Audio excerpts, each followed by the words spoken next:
Hi everyone and welcome to the final day of the stretch challenge. So well done to everyone who's made it this far, and thank you for sending in obviously your comments and liking the posts, etc. So for the final day we're going to focus on the lower back mainly. So this is obviously an area that a lot of people suffer with. A lot of back pain is around the lower back. And there's obviously a lot of causes for this as well, but the vast majority of back pain is due to simple pathology. Okay, so it's nothing serious at all. So often it's posture. Again, I keep coming back to posture. So for instance, if you've got this anterior tilt of the pelvis due to tight hip flexors, that puts a lot of strain on the lower back, for instance. It's also the way that we sit at our desk. We tend to hunch over. That can put a lot of lengthening strain all the way through the back as well. Tight hamstrings can also put a lot of stress on the back. Weak glutes also. So there's, as you can see, there's loads and loads of different causes for lower back pain, and actually a lot of them are quite simple to fix. So it's in order to alleviate our symptoms of our tightness in our lower back, we're going to do a few stretches on this area today. So for the first one, this is one that you'll probably be familiar with if you do a lot of yoga. It's called the child's pose. So we're going to go onto all fours to begin with, and then essentially we're just going to park our bum back onto our heels, and then we're just going to inch our fingers forward to the point where we feel that maximum stretch into our lower back. And we might feel it a little bit in the upper back as well, and that's perfectly fine. So it's quite a nice stretch really, and then we're just going to put our head down and just relax in this position. So again, as before, we want to do our 60 seconds plus for holding. We don't want to just do 10-15 seconds, that's not going to be enough. And then of course, as it starts to release off throughout that 60 seconds, we can just start to inch our fingers forward a little bit more as well. Okay, so it's quite a nice one really to finish off on. And then a lot of people also suffer from pain on one side of the back more than the other. So say for instance I was suffering with pain on the right side of my lower back, then I can adapt this stretch by sort of moving my hands over to the opposite side, so to the left, and that will stretch all the way through the right side of my back. So it'll get a bit higher up as well. You might feel it sort of under the armpit slightly, and that's perfectly fine. And then likewise we can obviously do the same for the other side as well. Okay, so there's your first one. There's another one that we can do on our exercise mats as well. So this is actually going to target the hamstrings as well as the lower back, but because we did quite a few of the hamstring stretches, I thought I'd put this in here because it does target the lower back quite nicely as well.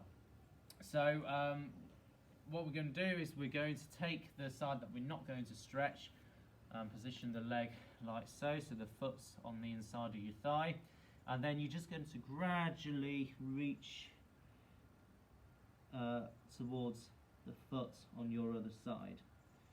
Okay, so you will, like I say, feel this in your hamstrings, but it depends really where you're the most tight, because I mean personally I feel this just as much in my lower back, okay, particularly on that left side, because of course I'm leaning slightly over to the right.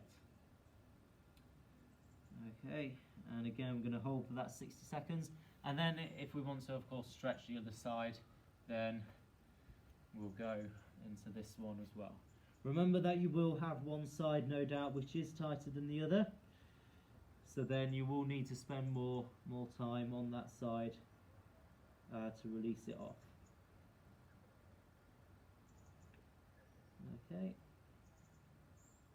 it's quite a nice stretch I find, just to sort of hold for quite a while.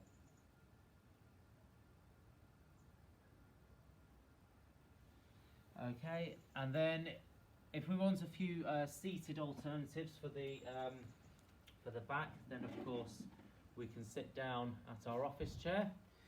Now it does help a bit if you have got some arms on your chair, but you can also do it if not.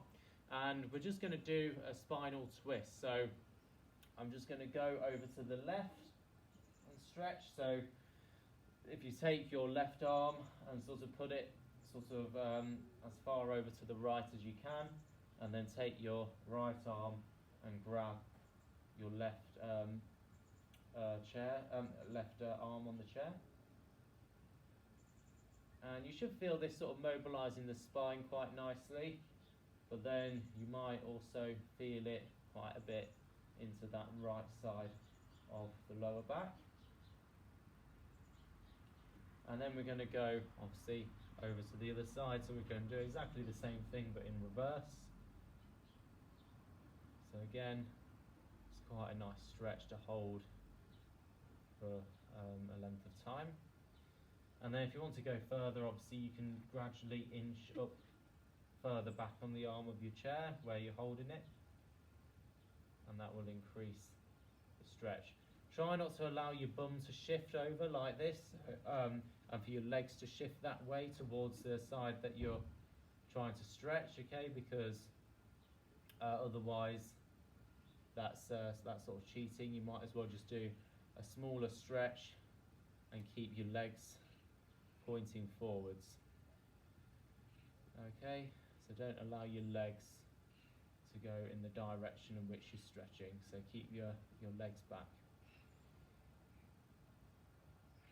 Okay, and then the last stretch we're going to do, you can do this sort of seated or standing, so I'll do it standing. This is going to target one of your main back muscles, which is known as your latissimus dorsi or lat dorsi. Okay, this is responsible for adduction of the shoulder, so bringing your your arm down towards your midline. This often does also get tight if the back's quite tight as well. So for this, what we're going to do is we're just going to slide this arm down the side of our legs. At the same time, we're just going to bring the side that we want to stretch over that way. Okay, and you should feel a nice stretch sort of going up here. And then of course we repeat on the other side after we've done at least 60 seconds. Okay, and then obviously gently come out of those stretches. If we want an alternative to that one, then we can put the arm of the side we want to stretch behind our back, like that. So try and put your fingertips around between your shoulder blades. Then you're going to get the other arm, and you're just going to gently pull this arm over. Okay, and this is very similar obviously to the one that I just did, except this time it's actually going to work the tricep muscles as well, because obviously you bent your arm, so it's going to be lengthening out those triceps. So as I covered in an earlier video, these often get used in a lot of sporting movements. They might get overworked a little bit and therefore quite tight, so it's good just to lengthen them out every now and then as well. So there are your stretches for the final day. I hope you've enjoyed the challenge. Remember, as always, to like, comment in order to be entered into the prize draw to win the £20 gift voucher. Also, if you can preferably share the post to your friends and tag people in your comments, it all increases exposure, which is great. It's great to obviously support local businesses. I'd like to also draw your attention to the fact that I'm selling gift vouchers for Christmas, so if this is something that you're interested in, then obviously please do give me a shout. Also, finally, obviously we've gone through a lot of stretches in this week over the course of the series, but stretching isn't the only thing that we can do in order to make sure that we're as biomechanically balanced as we possibly can be, because obviously some muscles get short and tight, so these need to be lengthened off. But likewise, as well as lengthening our short muscles through stretching and foam rolling, etc., we also need to strengthen the opposing muscles which are likely going to be weak. Okay, so for instance, if we take the hip flexors, we've obviously done a lot of work to sort of lengthen out these hip flexors. So for instance, you might have an anterior pelvic tilt. Then it's not just stretching out the hip flexors that we need to do in order to alleviate that pelvic tilt, but actually will benefit from strengthening the glute muscles and strengthening the abdominal muscles in order to move the pelvis back into that neutral position. Same with glutes and groin. So often the groin gets tight because the glutes aren't working and we get this internal rotation. So as well as stretching out our shortened groin, we can also strengthen our glute muscles. If our lower back is tight, again, could be weak core. If we get a lot of tightness through our chest, then obviously, yes, we can stretch out the chest, but then we also want to strengthen our upper back muscles so that we're actually not in this kyphotic rounded posture, we're actually going back into neutral. So I would advise to try and strengthen up as much as you can as well. Back in the summer during the first lockdown, I did a 30-day strength challenge.